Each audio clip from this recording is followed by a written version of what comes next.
Hey y'all, it's Amanda. Welcome back to the channel, and today we're going to talk about my most anticipated fall releases.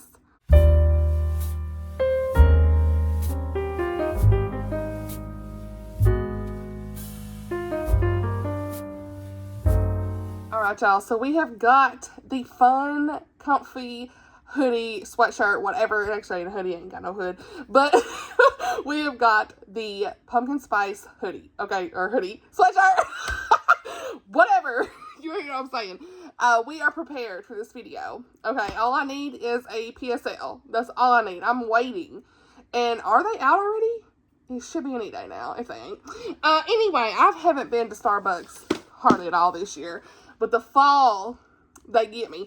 So anyway, I'm really excited to be doing this video, you guys. I have all my notes right here. This is always a really fun video to do. There are some disclaimers I want to give though. So first and foremost, this is the information I have as of the filming of this video. I've done a lot of research from different authors, some of my favorite authors, of books that they are releasing in September, October, November, and December. And so if there is something I missed it. So I'm sure there are plenty more books that I'm more excited about that I haven't mentioned on this list, but this is just kind of what I have for right now. A lot of books to get through on the list, so I will be reading synopsises for each book. And guess what? Have I read any of the synopsis for any of these? Maybe two. I know I've read these two. Okay, it's in my hands because I've got some art copies for these, but I don't think all of these I've read. So I always have a fun time reading the synopsis for a book on camera for the first time, so we could be like, real reactions of what's happening. Okay, and I think you all enjoy that as well. So yeah, real time, real reactions, all the things for some of these synopses. I'll let you know if I've read it or not. But yeah, so that's the disclaimer. The other disclaimer I have is, don't trust me for the release date. I will try to put that in the description box, but I printed this off of Goodreads with the description, and if it's accurate, I don't know. So take me with a grain of salt. I will put the links down below for the book on Amazon. If it's a Christian fiction, it will be at Baker Bookhouse. Get it from Baker Bookhouse. That's another thing. I've been talking about this. Y'all, get it from Baker Bookhouse. I don't trust Bezos.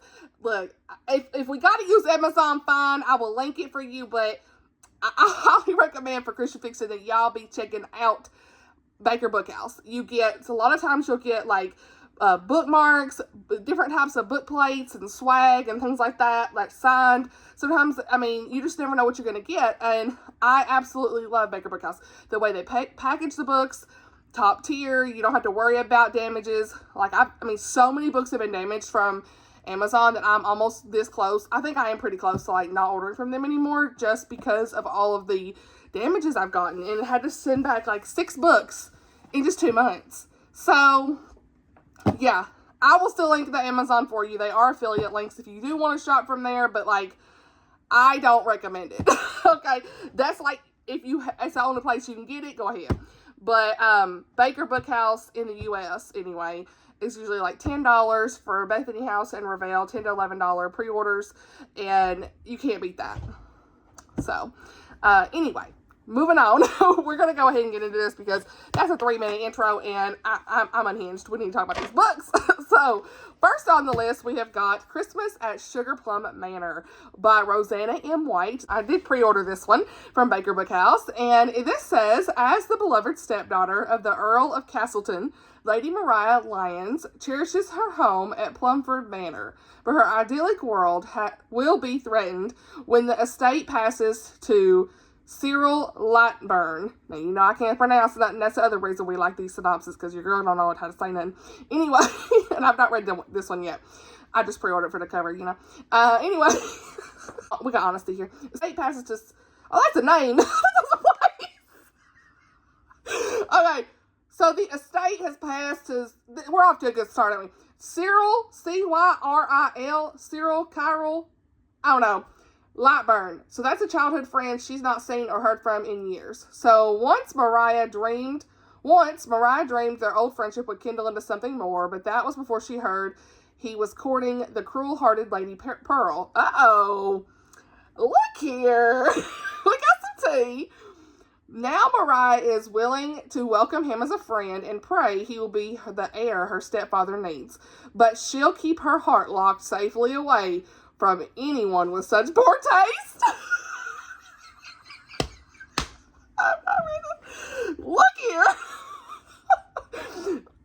Roseanna, you got me. Okay. Due to misunderstandings, he is long avoided, and sometimes I'll say he instead of their name because I don't know how to pronounce it, and that's what it says his name anyway. He has long avoided returning to Plumford Manor, yet he reluctantly arrives in time for Christmas.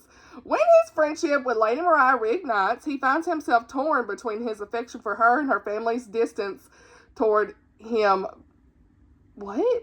Toward him because of Lady Pearl, a woman he'd rather forget. The tea! Okay, so he don't even like his girl. Then more trouble arrives in the form of a Danish lord on a mission to win Mariah's hand by Christmas. We have got tea, you guys! Oh my goodness. To win Mariah's hand by Christmas. So she got somebody, some man gonna try to win her hand, and she gonna be like, look, I don't want you. He got somebody he don't want, but they want each other. Honey. Okay. And to disgrace him, or Cyril, whatever his name is, in the process. Inspired by the Quacker.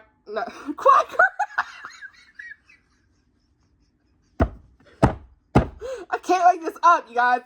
Inspired by the Nutcracker, this Edwardian era historical romance is a tale of holiday spirit, love, and power, family, friendship, all that stuff.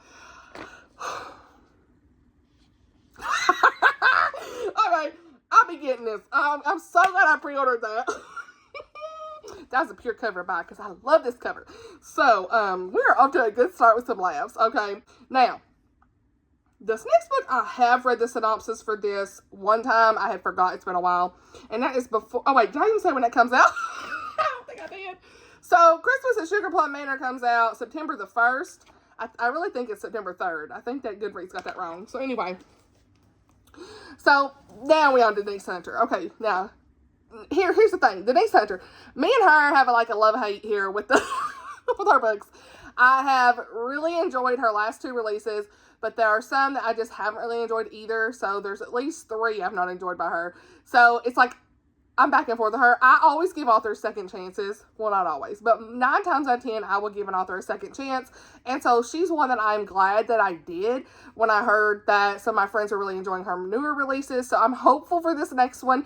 I have pre-ordered it. Okay, so there's that. Let's just hope she don't let me down. But I think she's really moved towards more clean reads versus doing Christian fiction anymore, which I'm fine with. So I think that's gonna help. I don't feel like her last 2 were as cheesy as the other ones were that I read sometimes, and I feel like she definitely didn't have the tropes of the cheating trope I used to see in some of her books I've read. So yeah, I have met her. She's a very sweet lady, I have to say. Like, I was so glad to meet her and whatnot and get some books signed. The 2 books I really enjoyed were Love Unscripted and A Novel Proposal. Really enjoyed those. So, yeah, we'll see how this one is. It's kind of hit or miss. But I'm really hopeful for the way that this synopsis sounded when I read it before. So, Before We Were Us, and I really love this cover too. It's giving everything fall, the colors and everything. And this releases September the 10th. And it says, she can't remember, he can't forget. 7 months ago, after graduating with a hospitality degree, city girl Lauren Wentworth traveled to rural New Hampshire to become a temporary manager of Pine Haven Lodge, a rustic family-owned resort. Now, I love that kind of stuff. Any kind of rustic, like old family resorts and stuff, like, or cabins and stuff like that. Let's go. What started as just a springboard to her dream job became so much more when she fell in love with the owner's son, Jonah, the Landry family, and her simple but rewarding position at the resort. Now she's reaching toward a different kind of future than she imagined for herself, and she's happier than she's ever been. But then she falls from a ladder. So she wakes up in the hospital. So we've got like an amnesia trope, sounds like. She only recalls the first couple months at the resort. She remembers her relationship with Jonah and her major crush on the small town Dr. Carson, who has also a big city ambition, but is unfortunately taken. However, according to everyone around her, she's madly in love with Jonah and has forfeited her dream job awaiting her in Boston. It seems impossible to believe she could have made such drastic changes in a matter of months. Jonah's heartbroken at her memory loss and is determined to help her remember the deep feelings that they've developed for one another. But Lauren isn't sure she wants to remember falling in love with someone she doesn't even like or giving up her dream career for a rustic resort in Podunk, New Hampshire. Especially when Dr. Carson is now available. Now look here. I will say, disclaimer, if this has cheating, I will be like so mad. Okay, but neither here nor there. We'll see who she ends up with. I'm second guessing myself now. It sounds good, but don't do this to me. Okay, I pre-ordered it though. That's why I'm not reviewing it for review. I could have requested a review, but I didn't want to because I never know, and I'm not gonna be the audience for it. You know what I'm saying? So, oh man, oh no. Now I guess I forgot. I guess I didn't read the synopsis for this. I don't remember this. Okay. Anyway, yeah. I don't know yet, y'all. I really don't know. Okay, so that's just an honest opinion because. Ooh, she got me nervous. So, but she's got amnesia, so maybe it'd be fine. Even then, no. I don't know. It better not have no cheating. Okay, anyway. The neighbor's truck, y'all. What? Okay, so the next book I want to talk about is Real Love, a Celebrity Hidden Identity Sweet Rom-Com by Savannah Scott. This releases, I think, September 30th. I'm pretty sure sometime in September. And this is book 4 or 5. Not 4. I already read 4. Book 5 in the the Love Trippin' series. Okay, rom-com series, clean rom-com series. I have really enjoyed them.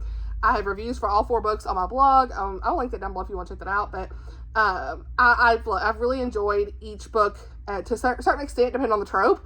Like some more than others. So I'm hoping this one will be good because I'm not really big on celebrity books, but I read a lot of them and they're fine usually when I read them. But I like the hidden identity trope. So.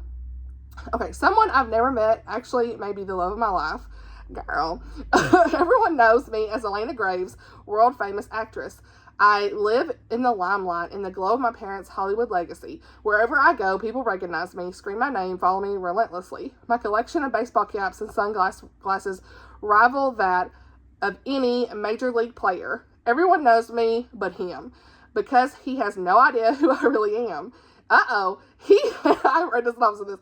He and I play word games online, but we've never met in person, ever. I don't even know his name. And he doesn't know mine. To him, I'm just Saturday Island girl. Okay, I'm here.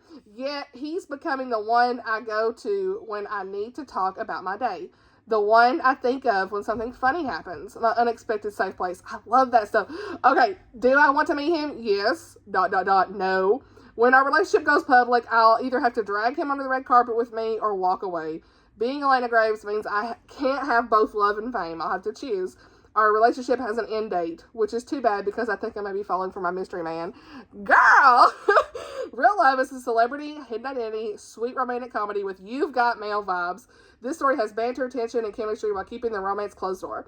So yeah, this is the 5th book in the Love Trippin' series. It can be read as a standalone, it says, but so far out of the whole 4 books I've read out of this series, book 4, Resorting to Romance, was absolutely my favorite. It is a single mom trope. I absolutely loved it. These are all like good beach vibes as well, so you can really read them in the spring, summer, really any time of the year, but these are great for the summer as well. So still a good time to read it in September because it's super hot pretty much all throughout October here, basically. I mean, I'm going to need some fall vibes coming soon, but definitely one that I'm excited to read. I may apply for her launch team. I'm not sure yet. We'll see. But I'm really excited about this book when it comes out. So there's no cover for it yet either. So I'm excited to see the cover when they get that done. So before I go into the October books, I've got 2 physical books here I want to talk about. I've already talked about these on the channel. I can't remember the release dates for some of these, but we're here. They'll be linked down below in the description. But Lethal Standoff by DiAnn Mills. This is her newest release in September. I can't remember if it's like early or late September, but either way, I want to say it's early. I can't remember. But this is one that I plan to try to read in August. So hopefully I can get this done. We'll see. If not, it'll go to September. But I've never read DiAnn Mills. I've heard amazing things about her writing style. So I really like this cover as well. It's giving like all of the creepy vibes that you want for the fall time when you want to read a good suspense. But she is a Christian romantic suspense author that I'm just dying to read. So this is set. I have read the synopsis for this like 4 times. So I'm not going to read it in detail except to just tell you like what this is. So this is a hostage negotiator situation. We have the negotiator, Carrington Reed. So she is called to the scene and there's 15 hostages being held by the Kendricks brothers in an abandoned house in Texas. So she gets there and she quickly learns that they are armed. They're refusing to release their victims, and the victims are a group of undocumented immigrants until the local police identify their father's murderer. So these Kendrick's brothers are saying, basically, we ain't gonna let them go until you help identify our father's murderer. And so, working closely with Levi, who is the handsome investigative reporter, Carrington and him kind of work together.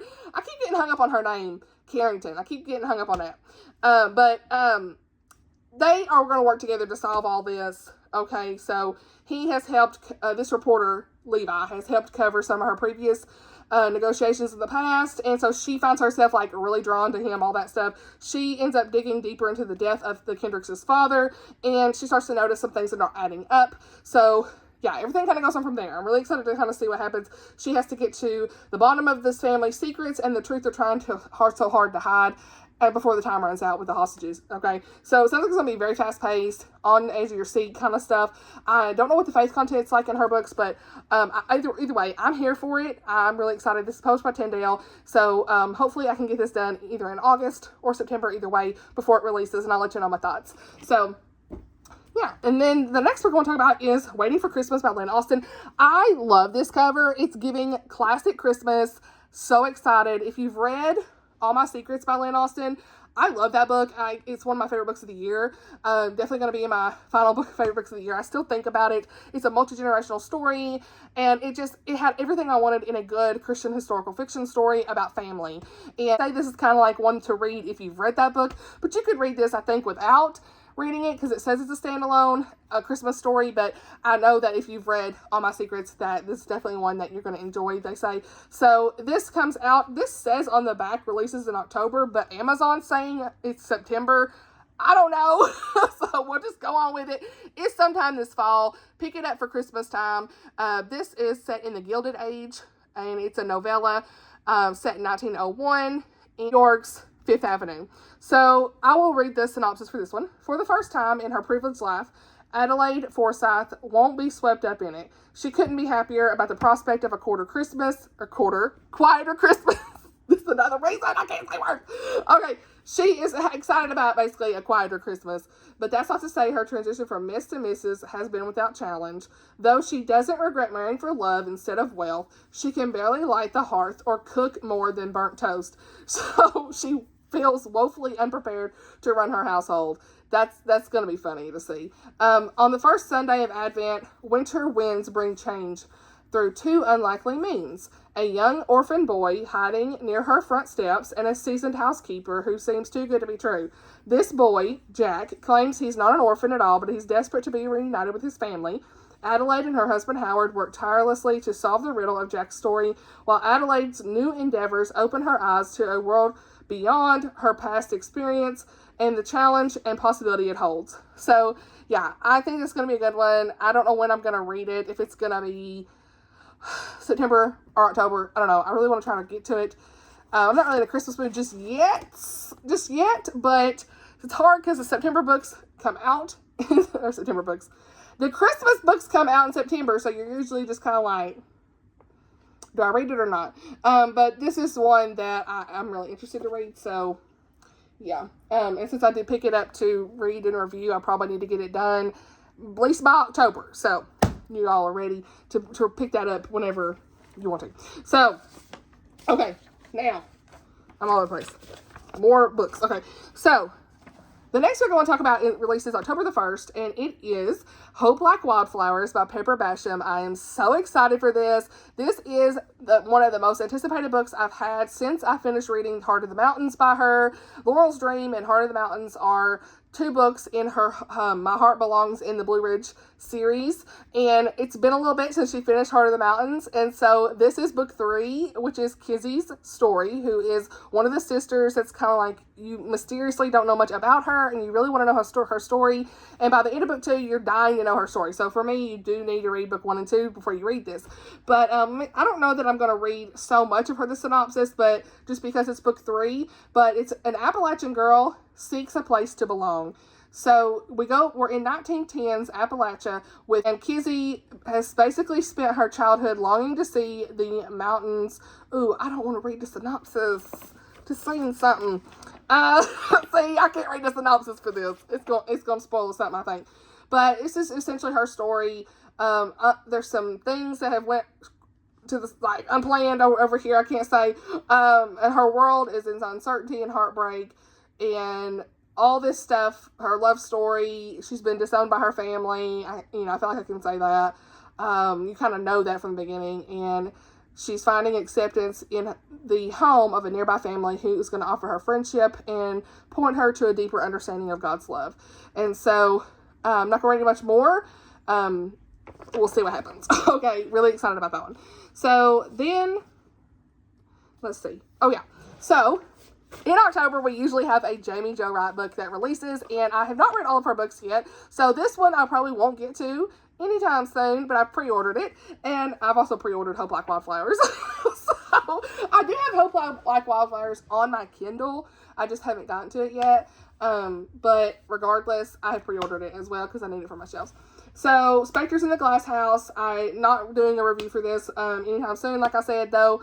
This is by Jaime Jo Wright, like I said. Amanda, come on. But this is coming out October the 1st. I don't read the synopsis for this yet, so let's just see. In 1921, Marian Arnold, the heiress to a brewing baron's empire, seeks solace in the glass butterfly house on her family's Wisconsin estate as prohibition and the deaths of her parents cast a long shadow over her shrinking world. When Marian, I still don't know how you say that. Marian. We're going to say Marian. When Marian's sanctuary is invaded by nightmarish visions, she grapples with the line between hallucinations of things to come and malevolent forces at play in the present. Girl. With dead butterflies. Girl! With dead butterflies as the killer's ominous signature. I kept wanting to say ominous signature. Murders unfold at a steady pace. Steady pace. Girl, she is fearful of she's gonna be next, girl! Oh my goodness! She's fearful she might be next, and she enlists the help of her childhood friend Felix, a war veteran with his own haunted past. So that's she always writes a dual timeline, if you didn't know this, and she is a Christian suspense author.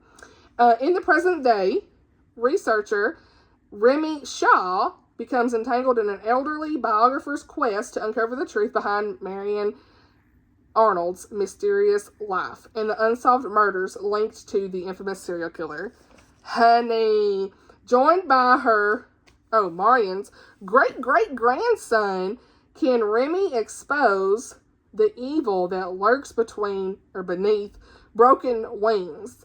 Or will the dark legacy surrounding the manor and its glass house destroy yet another generation? What? We've got so much happening in this. So, yeah, Specters in the Glass House releases October 1st. Jaime Jo Wright. We'll see. All right. Now, next is one that I do have on NetGalley. I have not read any of the synopsis for it at all. And it's called Mistletoe Season. And it's 3 Christmas stories by Sheila Roberts. Never read anything by her. Kathleen Fuller. Not read anything by her. And, of course, Pepper Basham. Definitely read a lot by her. And she's the reason I picked this up. So, love the cover. I love Christmas novellas. There's something about it. Even if you want more, usually from a novella, I still have a good time reading them. They're short and all the good things. So, this Christmas, 3 couples find themselves under the mistletoe, whether they want to be there or not. This releases October 1st, by the way, or 8th. I thought it was 8th. Goodreads says 1st. My graphic I made says the 8th. I don't know. It'll be in the description. I pre-ordered this too. I have pre-ordered this from Baker Bookhouse. So, Say No to Mistletoe by Sheila Roberts. That one says, mistletoe is Haley Fairchild's kryptonite. Each time she's kissed someone under the mistletoe, it's led to love disaster. Not a good thing for a romance writer. When she was a gawky high school girl, her hunky neighbor, Carwin, what kind of name's Carwin? No, I'm just kidding. These names. Star of the basketball team and her dreams kissed her under the mistletoe on a dare, but the kiss wasn't a dream come true. It was a mortifying moment she never forgot. Now she's about to go home for the holidays, unengaged and determined to say no to mistletoe, especially if he's anywhere around. Girl, we got some drama on that. Return to Mistletoe by Kathleen Fuller. So that one says, Emmy Banks has always loved Christmas. How could she not when she lives in Mistletoe, Missouri? How fun. Kieran O'Neill has spent years abroad renovating an old Irish castle, but returns to Mistletoe for his mother's 70th birthday. He reconnects with Emmy, his sister's close friend, and spends time with her in an antique shop. Ooh, that sounds cool. When the weather turns colder, things start to warm up. These descriptions between Emmy and Kieran. Can Emmy risk her heart when she knows he'll never stay in Mistletoe and she'll never leave? So let's go. We'll see. Then the one I'm really excited for is The Mistletoe Prince by Pepper Basham. So we've got Prince, oh my gosh, how do you say it? Arran, St. Clair, has lost his freedom and fairy tale life in exchange for a 3-month punishment, in quotes, in the small town of Ransom, North Carolina. To prove he is ready for royal life for which he was born, he must engage in the Christmas charity fundraiser, the Mistletoe Wish, Amanda. But when kindness, authenticity, and hard work prove more appreciated in Appalachia than a royal pedigree, he must face the mirror and find out who he is beyond the crown. I'm getting worse as I go on, guys. I can't hardly read. And a beautiful and intelligent woman who doesn't recognize her own worth. Some mistletoe and a little Christmas magic, and it all might be enough to help the rebel prince understand what truly matters most. Now, the next book. I probably will pick this up for honest reading review if she asks me to read it. Usually she reaches out and says, hey, would you like to read this new one coming up? And I usually do. And so I've read 3 books in this series, and this is book 4. And it's called The Cowboy Who Worked Late by Liz Isaacson. Okay? Now, I've not read the synopsis for this. I've just added it to the list because I feel certain that I will read it for review in October. So this comes out October the 8th. And she writes really good, feel-good stories. Definitely a lot of cheese. So just kind of go into them knowing that there's going to be cheesy romance and good Christian faith and all those good things. But it's usually there's books I really enjoy whenever I read them at the time, I usually give them a 4-star or something like that. But this says he's got a cowboy player reputation. Uh-oh, girl. He's trying to fix it by settling down as a farrier. Whatever that is. She's the curvy, gorgeous daughter of his new boss at a new ranch. Curvy. First of all, that cover, she ain't curvy in that cover, but anyway. Moving on. She's the curvy, gorgeous daughter of his new boss at a new ranch where he's trying to finish his internship hours. Can Henry Marshall start and finish a forbidden relationship with Angel White that feels oh so right? Angel White, oh so right. The cheese is already here. I love it. Okay, when everyone else thinks it's totally wrong, return to Three Rivers in this small town saga romance where legacy in the past meets promise of the future, revisit beloved characters, all that stuff. So this is she's wrote so many books, so this is a new generation, spin-off from her other series and stuff, but you can always read these as standalones and stuff. And you probably get the best experience when you read them in order kind of thing, but yeah. So I've been reading these cowboy books. That's definitely on my list to read sometime this fall, so. Alright. Next is one that's on my NetGalley as well, and that is Tea with Elephants by Robin Jones Gunn. I have read some Robin Jones Gunn before, I'm pretty sure. When I first started reading Christian books and clean books, so I can't remember exactly what I've read by her, but I want to say I have. But she hasn't really wrote anything in a while that I haven't seen, so it sounded like something I would enjoy at the time. I had forgot the synopsis though completely, so let's go. So ever since, this comes out October 15th, by the way, and this is a Christian published book. I don't know the faith content or anything like that, but we're here. Ever since they met as teenagers, volunteering at a conference center in Costa Rica 20 years ago, Fern and Lily have shared a close friendship, even though they live in different states. They can hardly believe it when their teen dream of traveling to Africa together becomes reality. It's the trip of a lifetime, but life sure isn't what they thought it would be back when they were young. Along with their suitcases, each woman brings along emotional baggage that weighs heavily on them. Yet the people they meet and the places they experience have the power to change their hearts, but only if they surrender to the lessons God wants to teach them in this unexpected land of emerald tea fields, graceful giraffes, and rambunctious elephants. Pack your bags and get ready for an adventure. So, this The reason I picked this to read and review is because I really like the whole safari element in this. And it's like a really fun adventure, it sounded like. I do remember that. So, and it's a friendship story. So, I always really enjoy those myself. So, hopefully I enjoy this one too. Next up, you already know. Okay. October 23rd, we've got Healing the Cowboy by Mandi Blake. Let me just say, okay, y'all already know I'm here for this. I'm here for this. This is a Christmas in Redemption Ridge series book. And, like, this series is actually one that many authors write in this Redemption Ridge town or area, whatever, I can't remember. I have read her one last year called Dreaming About Forever. And so, really excited to read this new one. I know I'll be reading it as soon as it come out because I'm unhinged. I always love her books. And so, yeah, so let me read the synopsis. It says, will her dedication to tending her friend's injury allow him to get close enough to heal her wounded heart? Jeez, let's go. Let's go. Okay. All right. So, and I will say, you don't have to read books from other authors. I've never really read them, the other authors in the series. I just usually read Mandi's, but I might check out some of the other ones. I do own them on my Kindle. We'll see. But priority is Mandi Blake's. So, Nora St. James returns from helping out her uncle in Texas to find her family ranch is falling apart. Her dad's gambling addiction's out of hand. They're on the verge of losing everything. You already know. Clint Taylor knows exactly what he wants, and it's the one woman who's immune to his charms. Uh-oh. His best friend, Nora. Presto lovers! Okay. All right. She's determined and independent, and while he loves those things about her, they also help keep her at, I say I'm too excited, I can't even read this. They also help her keep him at arm's length. Nora has too many problems to worry about romance, but her flirty best friend is pulling out all the stops. Girl, if he keeps pursuing her, she might not be able to resist much longer. When an injury lands Clint in a cast and Nora's ranch is not safe anymore, she comes to Taylor Ranch to help, or to care for him. Say less! Okay, and help keep things going until he heals. The Christmas season has Nora opening her heart, but if she lets her guard down, she might lose her best friend, her job, and her home. Look. I'm just fired up. I cannot wait. That put me in a Christmas mood. Did it not? It's book 8 in the Christmas and Redemption Ridge series, but each of the books can be read on their own. So, yeah, October 23rd. Cannot wait. Cannot wait. All right. So, Colin Coble and Rick Acker are back at it again, and we have got November 1st on deck with I Think I Was Murdered, and I'm here for it. I'm here for it. So, I've not even read the synopsis, I don't think. I don't know. I did. I scanned it. Never mind. I scanned it because I want to make sure, is it in the same series as what we had? And it's not. So what we had, if I got it up there, come on, son.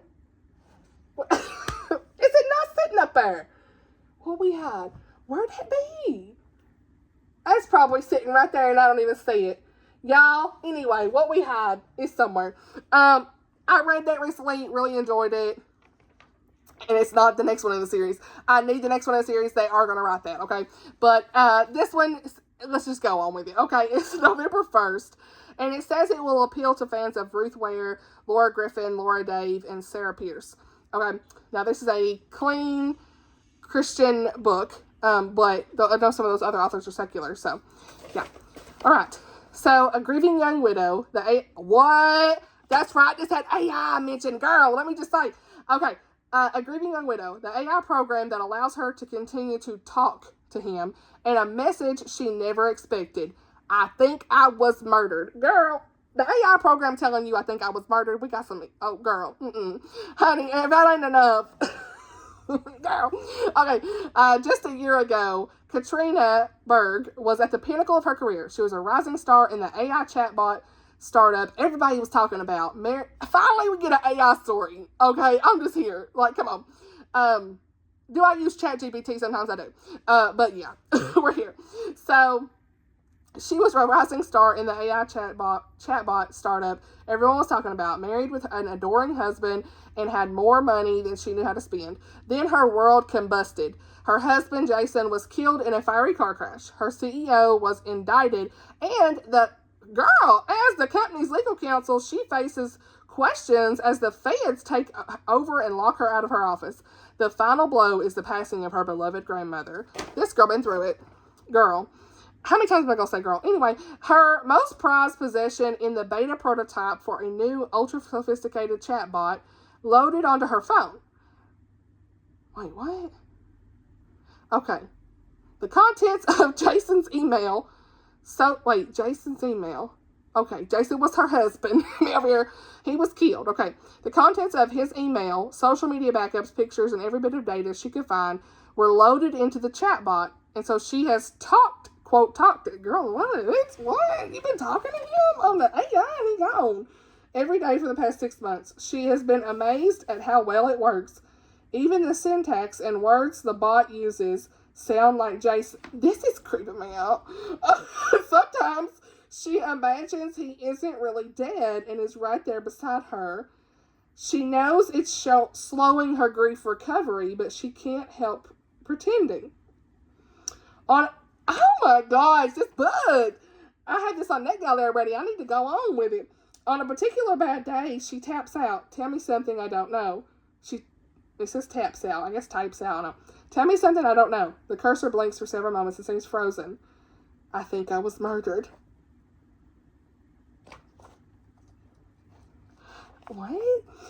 Distraught, she returns to her cozy Norwegian-flavored hometown in Northern California redwoods and enlists the help of Seb Wallace, a local restaurateur, how do you say that, and longtime acquaintance to try and parse out the truth of what really happened. They must navigate the complicated past of grief, family dynamics, second chances, as well as the complex questions of how much control technology has. And staying alive long enough to do that is far more difficult than either of them dreamed. It's a unique look at grief through the lens of technology.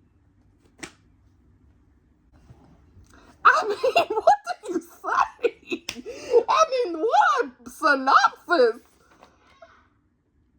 I ain't got no words. I ain't got no words with that. Wow. Okay, so we've still got 5 books left to talk about in this video, and I don't know how long this is.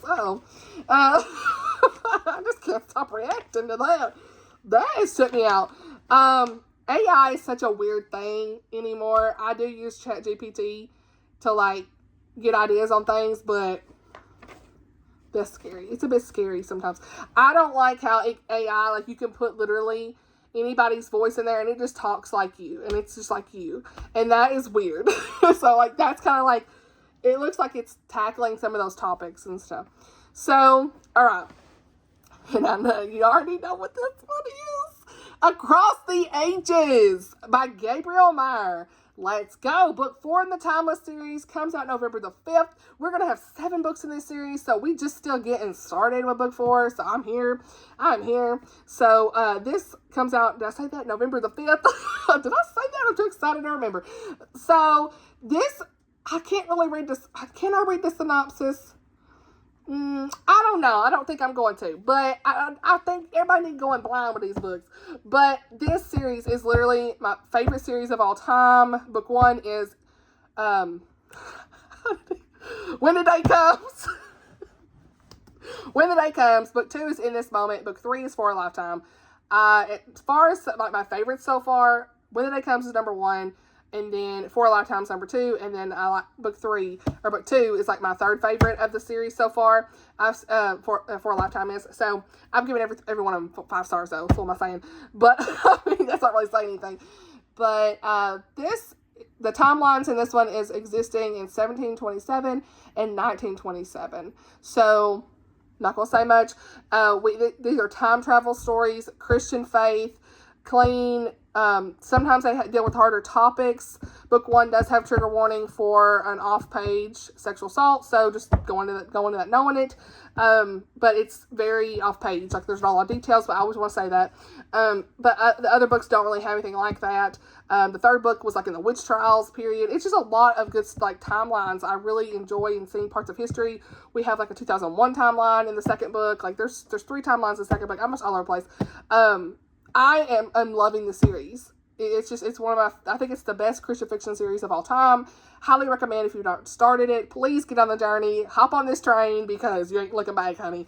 It's that good. It's that good. And this cover, though, you can see we've got like pirates and, yeah, pirates. She disguises herself as a cabin boy, joins a ship sailing for the Bahamas. So there's that, crossing paths with some people. Oh, yeah, there's a handsome pirate. That's all I need to know. I mean, honestly. You know, it's just lots of time crossing stuff. It's so good. I love the way she does her time travel in this. It's very fleshed out, very well explained. So personally, it's a favorite of mine. So, yeah, I pre-ordered that the day it was up. The day it was up. And I'm not doing like reviews for it really, as far as like a picking it up to review kind of thing, because I like to read it whenever my friends are ready to read it. We read it, we buddy read it together. So, that's why I don't normally do that. But, and plus, I want to support her with my money. You know what I mean? Like, the pre-orders is the reason she continues to get so many books. So, like, for me, it's like, I want to spend my money to support her and pre-order her book at Baker Bookhouse so that more books can get written. You know what I'm saying? So, that's why I do that, personally. But, yeah. So, next we have got one that I have on NetGalley, and it is Deadly Revenge, Book 3 in the Pearl River series. This is a Christian romantic suspense by Patricia Bradley. I was so thankful to have met Patricia Bradley recently at the author signing vlog that I did, and I'll put it nice, and I'm just so excited to read her next book. She writes books that are set in Tennessee. I have really enjoyed Book 1 and 2. Book 1 is, what's it called? Counterattack. And then book 2 is Fatal Witness. I've loved these books. They're wonderful. They're wonderful. So, Deadly Revenge. Deputy Jenna Hart has been working in the sleepy hometown of Pearl Springs for 7 months when city officials begin to be targeted by a killer. 20 years ago, the construction of a dam caused people to lose their land to eminent domain. That wound has not been healed with time, and someone bears a grudge who's clearly set out for revenge. When the former mayor of Pearl Springs is now running for the U.S. Senate, she has to call in backup to ensure his protection. That's where Agent Maxwell Anderson comes in. He and Jenna work together in the Chattanooga Police Department, and there was even a smoldering fire of attraction. Girl! Now they team up to track down the killer before the big political rally that promises to bring not only the former mayor in the crosshairs, but hundreds of civilians as well. As the sparks of romance reignite and the threads of the investigation get tangled when another suspect comes into play, Jenna and Max have to draw on all their skills to stay alive and all that stuff. So, let's go. I'm here for that one. I will be reading that. It comes out November the 1st, according to Goodreads. So, alright, next is a novella collection that I'm super, super excited about. And I'm going to pull this one out because this is the last one I read by them. And it's called Cornered. Well, Targeted was the one I read last year or a couple years ago. I can't remember now. This was 3 romantic suspense novellas by Lynette Eason, Lynn H. Blackburn, and Natalie Walters. And guess what? They have a new one coming out called Cornered. I love this cover. It's great. And again, Lynette Eason, Lynn H. Blackburn, and Natalie Walters. So, I'll read the little blurbs for each one. So, In the Dark by Lynette Eason has an accountant named Steph Cross cleaning out her coworker's desk after his untimely death when she finds cryptic notes that lead her to believe her friend's car accident was not an accident at all. And Detective Tate Cooper is determined to help her crack the case. Can he protect the woman who's quickly laid claim on his heart? Girl, let's go. We like to say it. So, in Downfall by Lynn H. Blackburn, Chef Cassie Quinn gets an offer she can't refuse to fill in as, I cut it off. She's filling in as at an executive exclusive mountain resort, but when a chef. Okay, it says CHE, so it's chef. Because when the kitchen is destroyed, it becomes clear she is in danger, and she's forced to accept the help of her ex-boyfriend, Detective Donovan Bledsoe, to help find the culprit and keep her safe. In Perilous Obsession by Natalie Walters, we see Layla, L-A-H-E-L-A, Lahela, I don't know, Young becomes the target of someone with a twisted obsession of righting a wrong. The first person she turns to is her good friend, Briggs Turner. Briggs may have left his career as a police officer, but he still has the instinct to protect, especially for her. So, it's a Christian fiction. Usually they have some good faith elements and stuff in there. Cute romance, suspense, all the good things. So, yeah, I'm definitely going to be reading that as soon as I can. So, two more, guys. Okay. So, The Queen's Cook by Tessa Afshar. You already know, I'm really excited about this. I did get a message about joining her launch team, so I'm probably going to do that. This releases November the 1st, according to Goodreads. I actually don't know if that's right. I want to say it's some other time in November, like later. Anyway, down below in the comments, in the description. In the heart of ancient Persia, the emperor's Jewish citizens face an ominous edict that threatens their very existence. Roxana, the daughter of a once privileged but now impoverished Persian lord, is devastated by the news. Her father sees this edict as a stroke of good fortune, an opportunity to settle his mounting debts by killing the Jewish physician Aden, I don't know, and seizing his belongings, but instead he meets his own untimely end, leaving Roxana destitute and adrift. Desperate and determined to support her mother while settling the debt, she approaches him, the man whose eyes still haunt her, to help her find employment in Queen Esther's kitchens. In the palace of Susa, Roxana strives to overcome prejudice and adversity through the ranks in the royal kitchen. Her culinary talent and earns her the trust of a mentorship of Queen Esther herself, a woman of grace and wisdom, who is navigating treacherous palace politics and whispers of her inability to produce an heir after 6 years of marriage.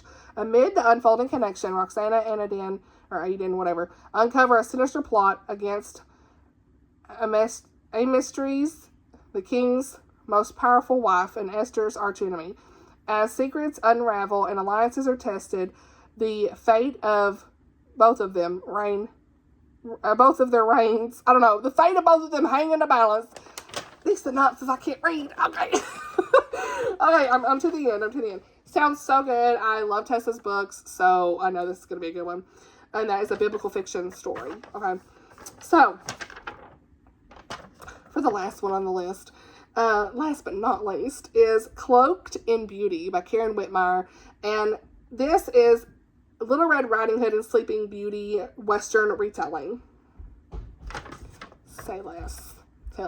First book is Fairest of Heart in this series, and If the Boot Fits is book 2, and I love both of those books. Wonderful. So I'm highly anticipating this one. I will be reading it as soon as I can. December the 17th is when this one comes out. And this is In the Heart of Piney Woods of Texas. Letty Hood. Yes.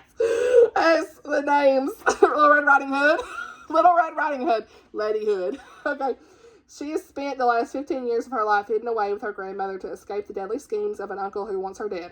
Now, with her 21st birthday on the horizon, she is forced to accept the escort of a stranger and return to Houston in secret so she can claim a birthright that will make her one of the wealthiest women in Texas. Girl. If she lives long enough to inherit it. Pinkerton agent Philip Carmichael has won Get the Radcliffe heiress home alive. Oh, somebody's messed up this. It's supposed to say, I think, has one job. He has one job. Get her home alive. Expecting a spoiled girl, he is surprised to encounter a woman of rare strength and a kind soul and keen wit. As they journey together, her resilience wins his admiration, breaking through his hardened cynicism. Yet the threat to her grows more menacing with every mile, and he fears that keeping her out of harm's way may just be impossible as keeping her out of his heart. Let's go. So, I'm here for that one. I've loved that series. I want to read more Karen Whitmire stories. I have a whole series, another series of hers, Western Cowboy type series on my shelves by her. So, yeah, that's it, you guys. That is it for the most anticipated fall releases. So let me know down below some of your most anticipated fall releases. I hope I didn't forget anything. I'm not saying anything, but it is what it is if I did. I know there's several other rom-coms and things coming out, clean romances, that I plan to read that I have not made this list, but it's just one of those things of like, you only got so much time, and it's like I'm trying to do the best I can and letting you know. So I'll be talking about more releases and stuff throughout the rest of the year, but let me know any books that you are excited about for the fall, which really is September, October, November, and December. I've already started my list for spring, winter next year. So there's a lot of good historical romances coming out, some hopefuls on contemporary romance and things. So I will leave a link down below for Bethany House's catalogs for those, for our Bethany House, Baker Book House. They have the catalog for Bethany House and Revell already available for spring next year. So I'll link that down below too if you want to check that out, if I have enough space for links. You know, sometimes that gets a little, this video gets a little lengthy on that. You only got 5,000 characters. So, anyway, that's it for me for this week. I hope that you have had a great week of reading and all the good things. I'm still working on a reading vlog for the Keep Me in Suspense readathon. So, reading a lot of good books for that. And just trying to rest and do what I can, the best I can. So, today is Saturday when I'm filming this on August 10th. And so, thankfully, I was able to do this during the day. So, praise the Lord for the fam for keeping things under control so I could get this done for you guys. Again, there's only one video each week in the month of August for right now, unless I have time to do something extra, but for right now, that's kind of what I'm doing, and it's been very relaxing and just one of those things of, I needed to do this. I'm glad I'm not stressed about videos right now, and just trying to just read and have fun and enjoy the month without worrying about videos right now. So yeah, but catch up with me on my blog. I have a lot of books I've read so far this month already, so the reviews are always going to be at bookloveramanda.blogspot.com. Thank you so much for watching, and I'll see y'all in the next video. Bye, y'all!